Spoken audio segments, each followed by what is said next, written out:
Politics और business दोनों ही जगह पर या दुनिया में एक बात कॉमन है। यहाँ कोई परमानेंट दोस्त नहीं होता, कोई परमानेंट दुश्मन नहीं होता। कल के दोस्त आज दुश्मन हो सकते हैं और कल के दुश्मन आज दोस्त भी हो सकते हैं। जैसे कि यहीं की बात है, वैंकूवर में जो फूड इंडस्ट्री थी उसमें फास्ट फूड प्रोडक्शन में यूनिवर्सल और ग्लोबल दोनों के बीच में बड़ी कड़ी टक्कर हुआ करती थी और इसीलिए यूनिवर्सल के ऑनर स्टीवन और ग्लोबल के ऑनर बर्नार्ड एक दूसरे को फूटी आंख पसंद नहीं करते थे। लेकिन आज ये दोनों बैठकर जैक्सन के खिलाफ प्लानिंग कर रहे हैं। हाँ, वही जैक्सन जो बस कुछ ही दिन पहले स्टीवन का यानी कि यूनिवर्सल कंपनी का राइट हैंड हुआ करता था और वो उनके लिए सारे काम किया करता था। लेकिन आज वही स्टीवन बर्नार्ड के साथ मिलकर जैक्सन को किस तरह से जेल में डाला जाए ये प्लानिंग कर रहे हैं। दरअसल ये किस्से की शुरुआत 2 साल पहले हुई थी। जैसे कि आप जानते हैं, वैंकूवर तो ये ब्रिटिश कोलंबिया में है और उसके पास ही एक प्रोविंस है जिसका नाम है अल्बर्टा। यहाँ की अथाबास्का यूनिवर्सिटी बहुत ही फेमस है क्योंकि यहाँ का बिजनेस स्कूल बड़ा अच्छा माना जाता है। इसी बिजनेस स्कूल में यहाँ के डीन स्टूडेंट्स को फेयरवेल दे रहे हैं। ये कोई 1998 की बात है। तो उन्होंने फेयरवेल देते हुए स्टूडेंट से कहा कि देखिए, बिजनेस में डील करना ये बड़ा ज़रूरी होता है। आपको यहाँ पर बहुत सारे प्रोफेसर्स ने अब तक के पढ़ाया और डील को कैसे, क्यों और किस तरह से किया जाना चाहिए उन्होंने वो सारा कुछ बताया है। वैसे तो खैर बिजनेस एक्सपीरियंस से आता है, वरना तो हम लोग आपकी जगह बिजनेस कर रहे होते और इस तरह से सालों साल इस तरह की नौकरी को तो ना कर रहे होते। तो ये तो एक्सपीरियंस की बात है। फिर भी आपको ये बताया जा सकता है कि किस तरह की डील नहीं करनी चाहिए। तो उन्होंने कहा कि एक तो इंग्लैंड के एक प्रिंस हुआ करते थे, करीब 18वीं सेंचुरी की बात थी। अब वो वहाँ के एम्परर बनने जा रहे थे, लेकिन उनको एक फ्रांसीसी लड़की से प्यार हो गया, उससे वो शादी करना चाहते थे। लोगों ने समझाया कि यह गलती आप मत कीजिए, क्योंकि अगर ऐसा आप करते हैं तो आप एम्परर नहीं बन पाएंगे। मगर उन्होंने उस बात को नहीं माना, लड़की से शादी कर ली, तख्त-ओ-ताज छोड़ दिया। इस डील से कई लोगों को नुकसान हुआ। तो इस तरह से डील इमोशंस में आके नहीं की जाती है। दूसरा एक और एग्जाम्पल है, उन्होंने कहा कि मारियो पूजो ने जो गॉडफादर बुक लिखी है उसके जो मेन कैरेक्टर है डॉन कॉर्लियोने, जब वो किसी के साथ डील करने जाते अपने साथ एक गनमैन को भी ले जाते। जिससे डील करनी होती गनमैन उसके सर पे गन रख देता और ये कहते कि देखिए साहब, ये पेपर्स हैं, या तो साइन कीजिए या आपका खून इस पर बिखरा होगा। तो ठीक है कि नॉवेल्स में या फिल्मों में इस तरह की डील को दिखाया जाता है, लेकिन रियल लाइफ में ऐसे डील नहीं होती। सो डील इस तरह से ज़बरदस्ती या वायलेंस के भरोसे नहीं की जाती है। डील में जिस तरह से आप अपना प्रॉफिट देखते हैं वैसे ही आपको दूसरे का प्रॉफिट भी देखना होता है। दोनों पार्टीज में गिव एंड टेक रिलेशनशिप आपको एक बनानी पड़ती है और इसी से फिर आप आगे चलकर किस तरह से प्रॉफिट बनाएंगे ये सब आपको रास्ते ढूंढने होते हैं। बहरहाल एक बात कॉमन है, डील चाहे जैसी भी हो, आपको हमेशा एस्केप रूट यानी कि बचने का रास्ता ढूंढ के रखना चाहिए। ऐसा ना हो कि आप ही वहां फंस जाए। खैर, अब वो वहीं पर एक जॉब फेयर भी लगा और उस जॉब फेयर में जो जैक्सन थे, जो अब इस यूनिवर्सिटी से निकल कर जा रहे थे, जिन्होंने उस डीन के लेक्चर को सुना था, उन्होंने वहां अपना रेज्यूमे दिया था। तो उनको स्टीवन, जो कि यूनिवर्सल के मालिक थे, उन्होंने अपने कैंप में बुलाया। उनसे कहा कि देखो, तुम्हारे ग्रेड्स बड़े अच्छे हैं, लेकिन अच्छे ग्रेड्स तो बहुत सारी पढ़ाई कर कर या मेहनत कर कर मिल जाते हैं, लेकिन इससे बिजनेस तो नहीं आ जाता। एक पैकेट उनके सामने में रखा है, ये एक बंद पैकेट है, तुम मुझे इसे बेचकर दिखाओ, मैं जानना चाहता हूं कि तुम डील कैसे कर सकते हो। जैक्सन ने थोड़ी देर सोचा और उन्होंने कहा कि ठीक है सर, ये जो पैकेट है ये मेरे पेरेंट्स ने मुझको दिया था, इसमें कोई कीमती चीज़ है पर मैंने कभी खोल के नहीं देखी। खोल कर देखता तो ये तो यूज्ड या सेकेंड हैंड कैटेगरी में आ जाता, फिर तो इसके मुझे इतने पैसे नहीं मिलते। ये पैकेट मैं आपको दे रहा हूँ, इसकी कीमत मैं कोई डिसाइड नहीं कर रहा, आप खोलिए, निकालिए इसमें से जो भी चीज़ होगी, जाहिर सी बात है वो अनयूज्ड है, आप अपना प्राइस डिसाइड कीजिए, मुझे दीजिए, आपकी ईमानदारी पे मुझे पूरा भरोसा है। मैं नहीं समझता कि आप ये थोड़े से पैसों के लिए अपने ज़मीर पे कोई बोझ रखकर या दिल पर एक वज़न रखकर ज़िंदगी भर इस तरह से काम अपना चलाते रहेंगे। तो ये सुनकर स्टीवन मुस्कुराए। उन्होंने कहा कि तुमने बड़े खुशामदी और चालाकी से काम लिया है, लेकिन सभी पर इसका इफेक्ट नहीं होता। फिर भी मुझे तुम्हारे अंदर एक उम्मीद नज़र आती है, तो मैं तुमको एक लोअर लेवल पे भी अपॉइंट करता हूँ। जैसे जैसे तुम डील करना सीखते जाओगे वैसे वैसे तुम्हारा प्रमोशन होगा। उसी वक्त वहाँ पर एक उम्र दराज किस्म के शख्स वहाँ पर आए, कुछ पेपर रखा और वो चले गए। उन्होंने कहा कि ये हमारे ऑफिस के प्यून है, तुम्हारी तरफ से इनका अपॉइंटमेंट हुआ था, इनसे कहा गया था कि आप डील करना सीखिए। ईमानदार आदमी है, नौकरी से नहीं निकाला, लेकिन शुरू में जिस तरह से आए थे आज भी वैसा ही है, एकदम लोअर लेवल पे प्यून की तरह से ये काम करते हैं। तो इससे तुम समझ जाओगे कि अब तुमको डील करना सीखना कितना ज़रूरी है। उन्होंने फिर आवाज़ देकर किसी को बुलाया। एक उन्हीं की तरह से लगने वाले कोई शख्स अंदर आए।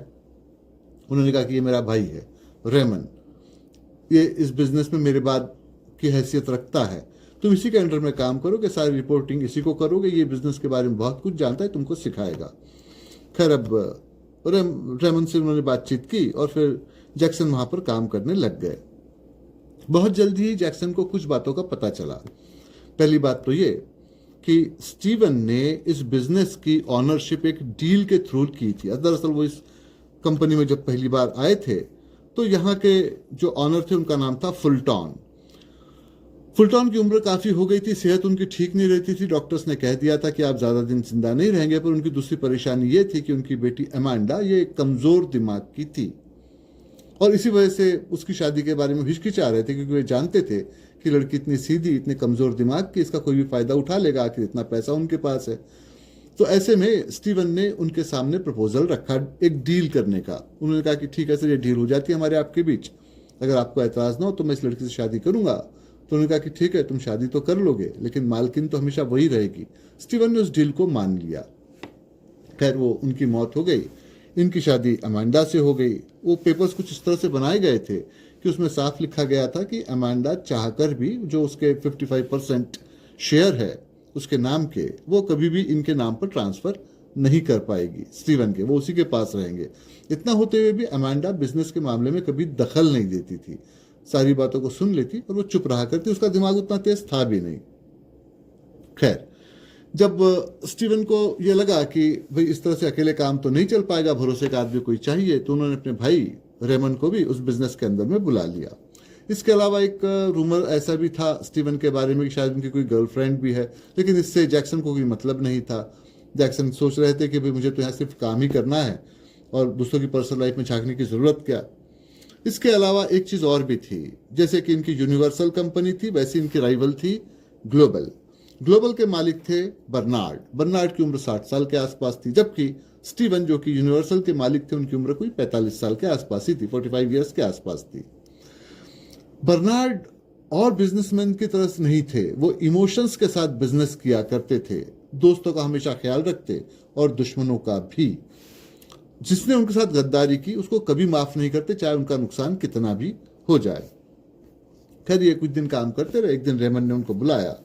उन्होंने कहा कि देखो भाई, ये फूड प्रोडक्ट है, हम लोग तैयार करते हैं, इसको अगर मार्केट में बेचना है तो 3 ही इसके तरीके हो सकते हैं, या तो सबसे अच्छा यानी कि बेस्ट हो, सबसे अलग यानी कि डिफरेंट हो। लेकिन अच्छा या डिफरेंट होने से लोगों को पसंद आएगा ये ज़रूरी नहीं है, क्योंकि लोगों की टेस्ट तो बदलते रहती है। तो फिर तीसरा जो तरीका होता है जो सबसे सेफ है वो है कि फर्स्ट हो, कि सबसे पहले हमारा फूड प्रोडक्ट मार्केट में आ जाए।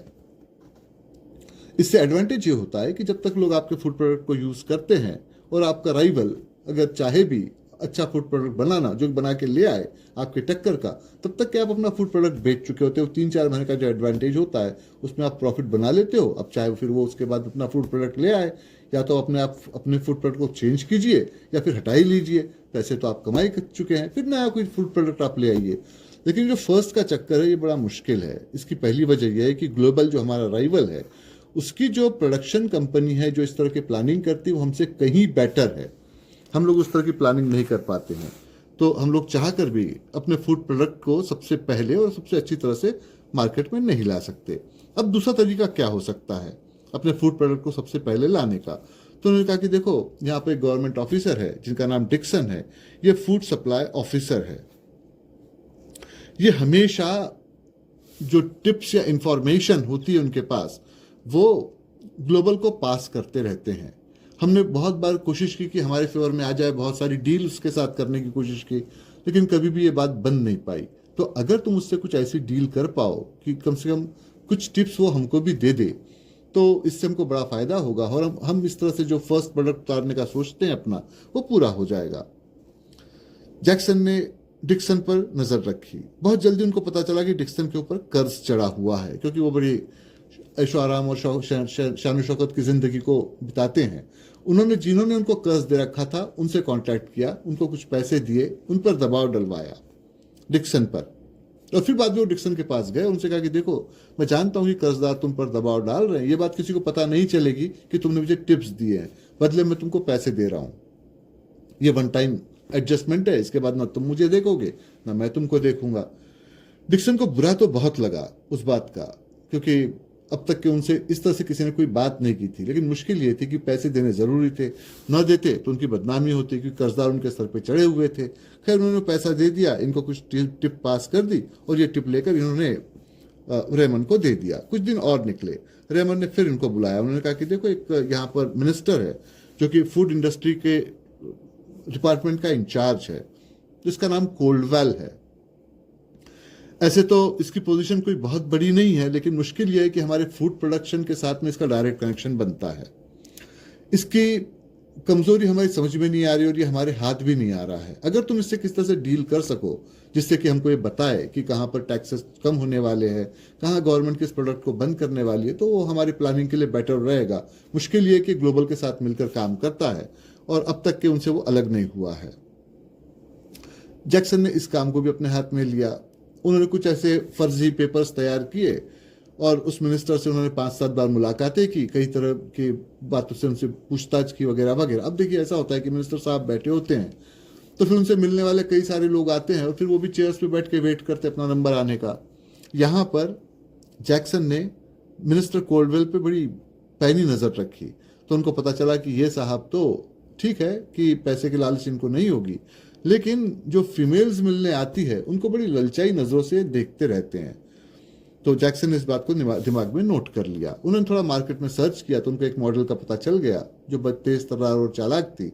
उन्होंने उसको बहुत सारे पैसे ऑफर किए। उन्होंने कहा कि देखो तुम्हारे मेरे बीच में ये डील होती है, ये सारा पैसा तुम्हारा, अगर तुम किसी तरह से उस मिनिस्टर को सेड्यूस करके, मतलब उसको ललचा कर जो टिप्स है वो लेकर आ जाओ।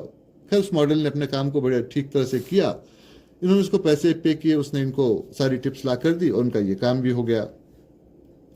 ये दोनों ही कामों की खबर स्टीवन के पास पहुंची और स्टीवन वो बड़े खुश हुए। उन्होंने कुछ प्रमोशन इनको दे दिया जैक्सन को। ऐसे में साल के आखिर में टाइम्स मैगजीन का जो कवर पेज था उस पर इंडस्ट्रियलिस्ट का पिक्चर आने जा रहा था। अब टाइम मैगजीन तो अक्रॉस द वर्ल्ड बिकती है और कैनेडियन उसका एडिशन काफ़ी पॉपुलर भी होता है। इसके कवर पेज पर जब पिक्चर्स आते हैं तो जो कोई भी इंडस्ट्रियलिस्ट होगा या कोई मॉडल होगा, अलग अलग लोग पिक्चर्स वहाँ आते रहते हैं, उनको एक अच्छी जंप मिल जाती है, उनको एक इंटरनेशनल फेम मिल जाता है। इसका बड़ा अच्छा एग्जाम्पल ये है कि जब 1980s के आसपास परवीन बॉबी, जो कि उस वक्त बहुत ज़्यादा फेमस नहीं हुई थी, टाइम्स मैगजीन ने उनके पिक्चर को कवर पेज पे पब्लिश किया था, लगाया था। तो परवीन बॉबी को उससे काफ़ी जंप मिली थी उस पीरियड में और अचानक ही वो इंटरनेशनली फेम हो गई थी। तो वही बात यहाँ पर भी थी। अब यहाँ पर मुश्किल ये थी कि जिस तरह से ये लोग प्लान कर रहे थे यूनिवर्सल के स्टीवन, उसी तरह से ग्लोबल के बर्नार्ड इस प्लान को बहुत पहले कर चुके थे। अब जैसे मैगजीन के कवर पेज पे पिक्चर आपका आने जा रहा है तो उसकी एक जूरी होती है। उस जूरी के इंचार्ज थे रुडोल्फ। पहले कभी जर्नलिस्ट हुआ करते थे, अब वो टाइम मैगजीन के लिए काम कर रहे थे। बर्नार्ड ने उनको मैनेज कर रखा था, कुछ पैसे वगैरह उनको दिए थे और उन्होंने श्योर कर लिया था रुडोल्फ ने कि वो तो कवर पेज पर बर्नार्ड का ही पिक्चर आएगा। लेकिन बात ऐसी थी कि अगर अब उनका पिक्चर आएगा तो ऐसा तो नहीं ना कि मैगजीन पर हमेशा कवर पेज पर हमेशा इंडस्ट्रियलिस्ट के पिक्चर्स आएंगे। अलग अलग फील्ड के लोगों के पिक्चर डालने होते हैं। अगली बार जब इंडस्ट्रियलिस्ट का नंबर आएगा तो शायद 1 आध साल निकल जाएगा या उससे भी ज्यादा। स्टीवन चाहते थे कि इस कोटे में, इस टर्न में जिसमें कि इंडस्ट्रियलिस्ट का पिक्चर आने जा रहा है, उनका पिक्चर आए। उन्होंने ये काम फिर से जैक्सन को सौंपा। जैक्सन ने थोड़ा रिसर्च किया और उन्होंने कुछ ऐसे पिक्चर्स या फोटोग्राफ अरेंज कर लिए जिसमें कि रुडॉल्फ बर्नार्ड के कुछ ऑफिस के लोगों से बातें करते हुए पाए जा रहे थे। उन्होंने वो सारे पिक्चर्स लिए, उसके एक ड्राफ्ट बनाई और रुडॉल्फ के जो राइवल थे, जो कि कैनेडियन जर्नलिज्म में रहा करते थे, काम किया करते थे, उनको उन्होंने सारी वो टिप पास कर दी और बताया कि भाई इससे अच्छा खासा स्कैंडल हो सकता है, क्योंकि टाइम मैगजीन तो इम्पार्शियल मानी जाती है, लेकिन ये तो साहब इस तरह से इनके साथ में पैसे वगैरह लेके कुछ काम कर रहे हैं। खैर वो रूमर सुनना ही काफ़ी था, क्योंकि यूएस के जो न्यूज़पेपर में जो कुछ आता है उसका कनाडा पर तो काफ़ी इफेक्ट होता है और आप उसको रोक नहीं सकते क्योंकि वो यूएस में छप रहा है। तो ऐसे ही कुछ हुआ, बड़ा हंगामा हुआ। टाइम मैगजीन के पास कोई चारा नहीं था, उन्होंने रुडॉल्फ को उस जूरी से हटा दिया और जब किसी दूसरे को उन्होंने उस जूरी में लाया तो उससे तो पहले ही कांटेक्ट कर चुके थे स्टीवन, और इस तरह से बर्नार्ड चाहकर भी अपने मंसूबे को पूरा नहीं कर पाया। उनका पिक्चर वहां नहीं आया, स्टीवन का पिक्चर वहां आ गया। इसकी चोट बर्नार्ड को बहुत बुरी लगी, क्योंकि बर्नार्ड ने अपने आसपास के लोगों को बता रखा था कि टाइम मैगजीन ने उनका इंटरव्यू लिया है, अब के बार वो उनका पिक्चर डालने जा रहे हैं वहां पर, और इससे कंपनी को काफी उसका फायदा होगा। अब ये जब बात वहां सामने में आई बर्नार्ड के कि इस तरह से, ये तो नहीं पता चला कि जैक्सन ने सारा कुछ किया है, लेकिन टाइम पर कमेटी बदल गई, सारा कुछ हुआ, तो शक तो उनको था कि इसमें स्टीवन का कोई हाथ हो सकता है। लेकिन अब जैसे कि था, वो एक इमोशनल टाइप के आदमी थे, तो उनको काफ़ी गुस्सा चढ़ गया। तो उन्होंने आनंद फानन अपने प्रोडक्शन डिपार्टमेंट को बुलाया। उन्होंने कहा कि देखो भाई, समर अभी सामने में आने जा रहा है, एक नया प्रोडक्ट हमको लॉन्च करना है और जिससे हम यहाँ पर तहलका मचा देंगे। वो ये नहीं बताना चाहते थे कि उनका पिक्चर वहाँ पर नहीं आया, इससे उनको चोट लगी है या उनको बहुत बुरा लगा है। वो किसी तरह से स्टीवन को नीचा दिखाना चाहते थे। तो ठीक है, टाइम मैगजीन ने उनके पिक्चर को पब्लिश नहीं किया, लेकिन उनको इंटरनेशनली इससे भी फेम मिल सकता है कि उनका अच्छा प्रोडक्ट वहाँ पर आ जाए, तो उन्होंने ऐसे कोई काम दिया। अब ये खबर कि बर्नार्ड ने इस तरह से सारा कुछ अरेंज किया है, स्टीवन को लग गई। स्टीवन ने फिर से एक बार जैक्सन को बुलाया। उन्होंने कहा कि देखो जैक्सन, इस तरह से कुछ प्लान करने जा रहे हैं प्रोडक्ट का, वो प्लान हमको मिलना चाहिए। उन्होंने डिटेल समझा के बताया। उन्होंने कहा कि देखिए ऐसा है कि ये जो ब्रिटिश कोलंबिया है या अल्बर्टा है, यहाँ की ज़्यादातर पॉपुलेशन यूएस बॉर्डर पर रहती है, और इतना ही नहीं तो 95% कैनेडियन यूएस कनाडा की बॉर्डर पर ही रहते हैं, क्योंकि यही वह जगह है जहाँ पर आप चैन से रह सकते हो, जहाँ बर्फ बहुत ज़्यादा नहीं गिरती है, वरना तो कनाडा का नॉर्दर्न पार्ट तो काफ़ी ठंडा होता है। तो इसलिए जब भी कोई फूड प्रोडक्ट बनता है वो यहाँ पर आता है और यहीं से बिकता है और यहाँ से यूएस में भी जाता है। अब मुश्किल ये है कि कनाडा में जब विंटर आ जाता है तो इवन इन बॉर्डर पर भी जो आपका टेम्परेचर होता है वो -30-35 तक पहुंच जाता है। जाहिर सी बात है कि इस टेम्परेचर में आप कोल्ड ड्रिंक्स तो नहीं बेचोगे, आपको कुछ हॉट प्रोडक्ट्स ही बनाने पड़ेंगे।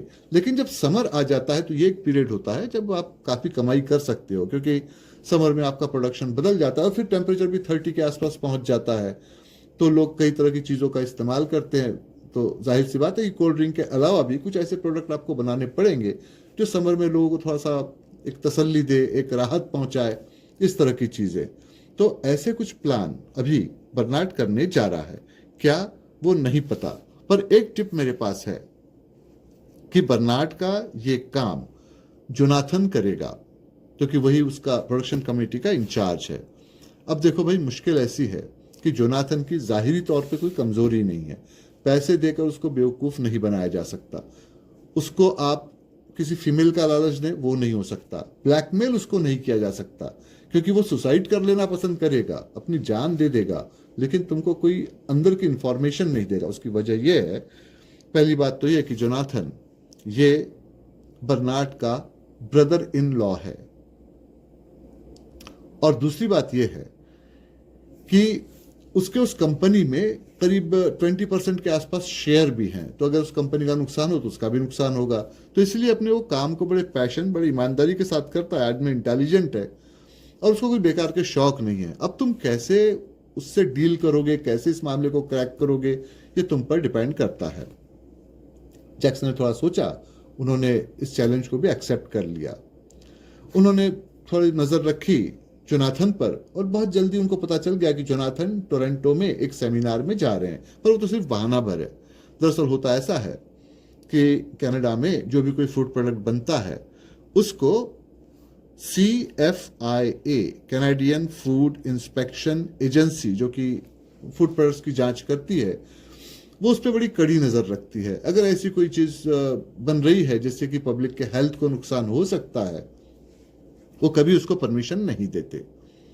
तो जाहिर सी बात है कि जोनाथन अगर टोरंटो जा रहा था तो जोनाथन वहां जाकर CFIA के लोगों से बातचीत कर कर उसको अप्रूव करवाने की कोशिश करेगा प्लान को, क्योंकि वो फॉर्मली तो खैर बाद में अप्रूव हो जाता है, लेकिन अपने गलत प्लान बनाया, फिर आप भेज रहे हैं और फिर बहुत बाद में वो पता चले कि इसमें गड़बड़ियां हैं तो अप्रूव ही नहीं होगा, आपको फिर नया प्लान बनाना पड़ेगा, काफ़ी देरी लग जाएगी। तो इसलिए उसने ये इस चीज़ को पहले ही करने का डिसीजन लेके रखा हुआ है। तो वहाँ जाके पेपर साथ उस काम को करेगा कि सवाल ये, पेपर उसके पास में है, ऑफिसर से मिलेगा, उसको निकाला कैसे जाए। तो उन्होंने जिस होटल में वो ठहरने जा रहे थे, एक बड़ा सा 5 स्टार होटल था जहाँ सिक्योरिटी और बाकी चीज़ थी, तो वहाँ के हेड वेटर से इन्होंने कांटेक्ट किया। अब ये काम तो जैक्सन कर सकते थे क्योंकि जैक्सन काफ़ी लोअर लेवल से आए थे। दरअसल ऐसे हुआ था कि जैक्सन बचपन से ऑर्फनेज में रहे थे, यतीम खाने में रहे थे। वहाँ से उन्होंने फिर जब वो 14 साल के हुए तो उन्होंने छोड़ दिया उस ऑर्फनेज को और फिर काम करना शुरू किया। अब एक आदमी जो ऑर्फन है और जिसका कोई जैक नहीं है, जिसका कोई पहुंच नहीं है, जो ऐसे बस स्कूल के एजुकेशन लेकर आया है, काम कैसे मिलेगा। लेकिन उन्होंने एम्प्लॉयर से डील कर ली थी कि वो कम पैसे में और ज़्यादा घंटों तक काम करेंगे। जैसे कनाडा में यह है कि एक वीक में 40 आवर्स तक आप काम कर सकते हैं, उससे ज़्यादा नहीं करना चाहिए आपको, लेकिन ये उससे भी ज़्यादा काम करते, कम पैसे लेके करते, तो उनके पास कभी काम की कमी नहीं रही। लेकिन इस चक्कर में ये हुआ था कि उनके कई लोगों से कांटेक्ट आए थे, क्योंकि उन्होंने हर जगह काम करके देखा था, तो इस हेड वेटर को भी वो जानते थे। अब तो खैर उसके बाद फिर वो बिजनेस स्कूल गए, वहाँ से उन्होंने पढ़ाई लिखाई की क्योंकि उनका दिमाग तेज था, और इस तरह से वो यूनिवर्सल के एक इंपॉर्टेंट एम्प्लॉय बन गए हैं। लेकिन कभी वो भी इस तरह से होटल्स वगैरह में काम किया करते थे। तो उन्होंने उस हेड वेटर से बातचीत की, उस ये नहीं बताया कि कंपटीशन या और क्या मामला है।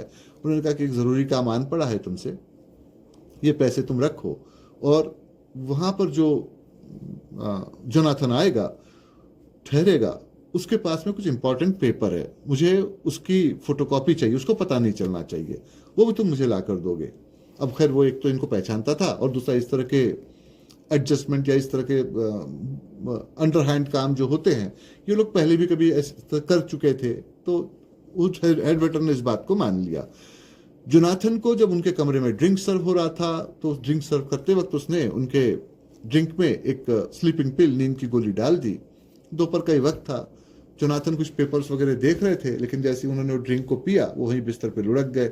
अब उनको उम्मीद नहीं थी कि उनको ऐसी नींद आ जाएगी, उनको शक भी नहीं हुआ वैसे उस बात का। हेड वेटर ने फिर साफ सफाई के बहाने उनके कमरे के अंदर एंट्री ली, जो पेपर्स पड़े हुए थे सबकी फोटोकॉपी उन्होंने तैयार की और वहां से चुपचाप से निकल आए। और फिर हेड वेटर ने वो सारे पेपर्स लाकर जैक्सन को दे दिए। जैक्सन ने वो पेपर ले आके जब स्टीवन को दिए तो स्टीवन बड़े खुश हुए। उन्होंने कहा कि ठीक है भाई, मैंने तुमसे प्रॉमिस किया था कि अगर तुम ठीक से डील कर लोगे तो तुम्हारा प्रमोशन हो जाएगा, तो चलो इस तरह से अब तुम्हारा प्रमोशन किया जाता है। खैर अब वो पेपर्स को उन्होंने देखा तो पता चला कि ये तो लेमन ब्रेड प्रोडक्ट था, यानी कि एक ऐसा ब्रेड जिसमें कि लेमन की फ्रेग्रेंस होगी। जाहिर सी बात है गर्मी में बिकेगा, और ये भी जाहिर सी बात है कि अगर इसका प्लान काफ़ी पहले से जोनाथन कर रहे थे तो बर्नार्ड ने तो बहुत पहले ही जो इस ब्रेड को बनाने के लिए व्हीट होता है वो मार्केट से खरीद रखा होगा। अब देखिए कनाडा तो खैर वो दुनिया के सबसे बड़े व्हीट प्रोड्यूसर्स में से एक है, बहुत सारा यहाँ गेहूँ होता है, लेकिन वो हाथों हाथ बिक भी जाता है क्योंकि क्वालिटी बहुत अच्छी होती है। तो कुछ तो कंट्री के अंदर ही, नेशन के अंदर ही जो लोग खरीदना चाहते हैं वो सब ले लेते हैं, और उसके अलावा फिर बाकी का बाहर तो एक्सपोर्ट कर दिया जाता है। लेकिन गेहूं के 2 टाइप्स होते हैं, एक तो स्टैंडर्ड टाइप जिसको इस तरह से लोगों के यूज के लिए बेच दिया जाता है, दूसरा सब स्टैंडर्ड होता है, उसको आमतौर पर किसान बेचते नहीं है, फार्मर्स बेचते नहीं है, उसको अपने जानवरों को जो कैटल्स होते हैं जिनको पालते हैं उनको खिलाने के लिए वो रख लेते हैं। क्योंकि वो उससे अगर कोई चीज़ बनाई जाए खाने पीने की तो शायद इंसानों को उससे नुकसान हो सकता है। कैनेडियन फूड एजेंसी इस बात को जानती है, लेकिन अब इनको वो चाहिए था वीट, और वीट इनके पास था नहीं। जाहिर सी बात है कि बर्नार्ड तो इनको अपने पास का वीट देगा नहीं, तो क्या किया जाए। तो स्टीवन ने फिर वो फार्मर्स से, उनको ये नहीं बताया कि इसके ब्रेड बनाने जा रहे हैं, उन्होंने उस तरह का वीट खरीद लिया। उनका प्लान ये था कि अभी क्योंकि गर्मियाँ अब खत्म होने को आ रही है, अब तो वीट मिलेगा नहीं, अब तो अगले साल ही मिलेगा, तो अब तो ऐसे करेंगे कि इस प्रोडक्शन को भी शुरू कर देंगे, इसको पहले बेच देंगे और उसके बाद में फिर अगले सीजन में नया वाला वीट लेकर फिर से बनाएंगे। चूँकि लेमन प्रोडक्ट उनका पहले आ जाएगा और ये एक्चुअली पेटेंट भी होता है, तो चाह कर भी बर्नार्ड इस तरह का प्रोडक्ट बना नहीं पाएगा, और वो फिर इस तरह से उनका प्रोडक्ट चलता रहेगा जब तक कि बर्नार्ड इसका कोई इलाज सोचेगा। वो काफ़ी वक्त निकल चुका होगा। तो उन्होंने इस तरह के प्रोडक्ट को बनाया, मार्केट में उतारा, लेकिन हुआ यूँ कि CFIA यानी कि कैनेडियन फूड इंस्पेक्शन एजेंसी ने कुछ सैंपल जमा किए और वो समझ गए जब उसका टेस्ट किया तो कि इसमें तो सब स्टैंडर्ड वीट है। अब उनका कंपनी के अंदर में आपस में डिस्कशन चल रहा था कि इस पर क्या एक्शन ली जाए, क्योंकि इस तरह के जब प्रोडक्ट मार्केट में आते हैं तो उसकी कई वजह हो सकती हैं। एक वजह तो ये भी हो सकती है कि भाई उसका जो ऑनर था उसको इसकी खबर ही नहीं थी, तो क्या उसको वार्निंग दी जाए, क्या इस प्रोडक्ट को वापस बुलाया जाए, क्या उस पर पेनल्टी लगाई जाए। लेकिन अब जब डिस्कशन चल रहा था, इसका पता बर्नार्ड को चल गया। ग्लोबल के बर्नार्ड ने मीडिया को खबर कर दी, काफ़ी हंगामा मचा, बहुत शोर मचा। जब ये बहुत सारा शोर मचा तो गवर्नमेंट के कान खड़े हुए, क्योंकि रूलिंग पार्टी का इलेक्शन अब पास में आने जा रहा था और इलेक्शन के पहले ऐसा स्कैंडल तो मुश्किल हो जाए। तो उन्होंने स्टीवन को बुलाया, उन्होंने कहा कि तुमने क्या बखेड़ा करा कर दिया भाई, ठीक है तुम्हारे हमारे कॉन्टैक्ट है, लेकिन इस तरह के तमाशे तो ना हो। अब देखो ये पब्लिक हेल्थ का मामला बन गया और इलेक्शन पास में आ रहा है, काम हमारा था तुमको इस तरह से रोकने का, और हमने चेक नहीं किया, रोका नहीं, हमारी बदनामी हो रही है, मीडिया में खबर आ रही है, तुम कैसे डील करोगे बर्नार्ड के साथ हम नहीं जानते, इस मामले को रोको। अब स्टीवन के पास कोई चारा नहीं था, उन्होंने बर्नार्ड को बुलाया, दोनों एक साथ बैठे, दोनों में डील हुई। डील कुछ ये हुई कि बर्नार्ड मीडिया को रोक लेगा, बदले में स्टीवन मार्केट से अपना पूरा ब्रेड वापस मंगवा लेंगे। बर्नार्ड के ही पास जो वीट रखा है उससे नया प्रोडक्शन बनेगा, मार्केट में उतारा जाएगा, उसमें बर्नार्ड का 50% का प्रॉफिट होगा। खर्च पूरा स्टीवन की टीम करेगी। उसके बाद में एक बार जब प्रोडक्ट चलने लग जाए और CFIA यानी कैनेडियन फूड एजेंसी का ख्याल उस पर से हट जाए, तो जो कुछ बना के रखा हुआ है मटेरियल वो स्टीवन भी फिर नए लेवल के साथ मार्केट में उतार देंगे, वो भी बिक जाएगा। ये बात किसी को पता नहीं चलेगी, दोनों में डील हो गई। लेकिन मुश्किल ये थी कि इसके पहले जो प्रोडक्ट बनाया है और मीडिया में जो हंगामा हुआ है उसकी जिम्मेदारी किसी को तो लेनी थी। तो स्टीवन ने जैक्सन को बुलाया, उन्होंने कहा कि देखो इस तरह का तमाशा हुआ है, मैं या मेरा भाई इस जिम्मेदारी को लेंगे, कंपनी बदनाम हो जाएगी। भाई तुम एम्प्लॉय हो, तुमको एक्सपीरियंस नहीं है, 4 दिन के बाद में एक प्रेस कॉन्फ्रेंस रखना, तो उसमें कह देना कि भाई मुझसे इस तरह की गलती हो गई, एक्सपीरियंस नहीं था, हम तुमको सपोर्ट करेंगे, जुडिशरी में हमारे लोग हैं वो भी मैनेज कर लेंगे, तुमको सजा नहीं होगी, बस थोड़ा सा फाइन हो जाएगा जो हम भर देंगे, इसके बदले में कंपनी के मैं तुमको 2% के शेयर दूंगा और तुम्हारी जॉब यहाँ एकदम परमानेंट रहेगी, तुमको कोई हटा नहीं पाएगा, तुम्हारी पोजीशन बिल्कुल मेरे बाद वाली रहेगी, नेक्स्ट टू मी। तो क्या तुमको ऑफर मंजूर है? अब ये बड़ी जंप थी, तो जैक्सन ने इस बात को मान लिया। लेकिन उसी शाम को बर्नार्ड ने स्टीवन को मिलने के लिए बुलाया। स्टीवन वहां गए, बर्नार्ड ने कहा कि देखो हमारी तुम्हारी राइवलरी है, बात समझ में आती है, लेकिन एक दूसरे के पीठ पे छुरा हमने आज तक कभी नहीं घोंपा, तुम्हारे इस एम्प्लॉय ने ये किया है, जैक्सन ने, पता नहीं इसने तुमको कैसे टिप्स ला कर दी, लेकिन जिन जिन मामलों में इसने धोखा दिया है, चाहे वो गवर्नमेंट ऑफिसर था, चाहे वो मिनिस्टर था, या फिर वो टाइम्स मैगजीन थी, या अब के बाद जोनाथन के पास से जो पेपर इसने चुराए थे, हर बार इसी ने इस काम को किया है। आगे से कोई ऐसा न करे, इसके लिए इसको एग्जाम्पलरी बनाना जरूरी है, इसको सजा तो होनी चाहिए और लंबी सजा होनी चाहिए। बदले में जो 50% प्रॉफिट मैं लेने जा रहा था उसको मैं 30% ही करता हूं, लेकिन ये आदमी जेल से कभी बाहर ना आए। अब इस डील को एक्सेप्ट कर लिया स्टीवन ने, उन्होंने बुलाया अपने भाई रेनॉल्ड को, सारी बातें बताई, तो रेनॉल्ड ने कहा ये हम क्या करने जा रहे हैं, भाई जैक्सन तो हमारे लिए काम करता है, हम इस तरह से उसको धोखा ही दे सकते। तो उसने कहा हमारा वो कौन लगता है, अगर वो जेल जाता तो हमारा क्या नुकसान होता है, भाई फायदा हो रहा है, ऐसे एम्प्लॉय तो आते और जाते रहते हैं, लेकिन हाँ वो बहुत कुछ जानता है, तो पहले तो उसको ये बात का पता ना चले, उसके पास से सारे डॉक्यूमेंट्स और पेपर ले लो। दूसरी बात यह है कि वो जेल में लंबे वक्त तक के जाना चाहिए, तो इसके लिए करने की ज़रूरत ये है कि हमारे जितने भी लोग हैं उन सबको बता दो कि उसके साथ में कोई कोऑपरेशन अब वो न रखें, क्योंकि अब हमारा वो एम्प्लॉय नहीं रहा है।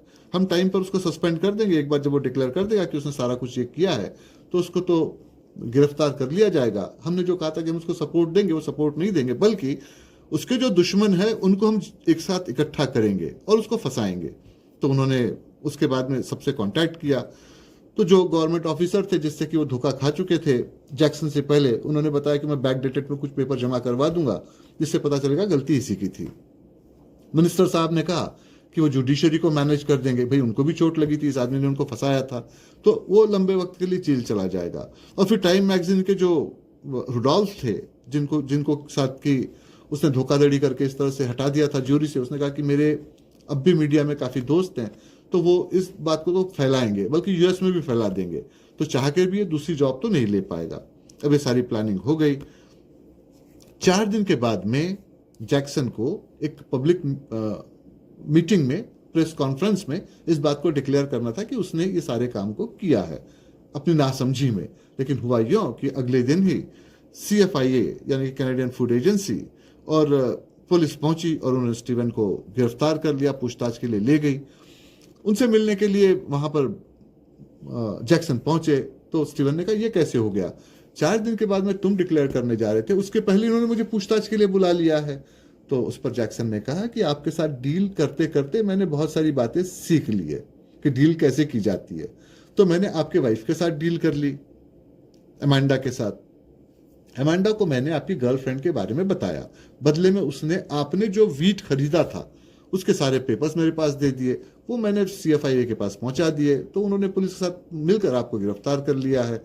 दूसरी बात यह है कि अमांडा यानी कि आपके वाइफ ने मुझे यूएस में एक अच्छी कंपनी के लिए रेफर किया है, तो अब मैं यहाँ से जा रहा हूँ, मैं वहाँ रहूँगा, ये मेरा एस्केप रूट था। अब आपको यहाँ पर बैठकर ये सोचना है कि जब आप इस झमेले से बाहर निकलेंगे तो अमांडा के साथ आप कौन सी डील करेंगे जिससे कि वो आपको माफ कर दे और आपका एस्केप रूट तैयार हो। तो ये था सारा किस्सा। आपके जो भी सवाल हो यहाँ रख के उनके जवाब मैं आपको देता हूँ।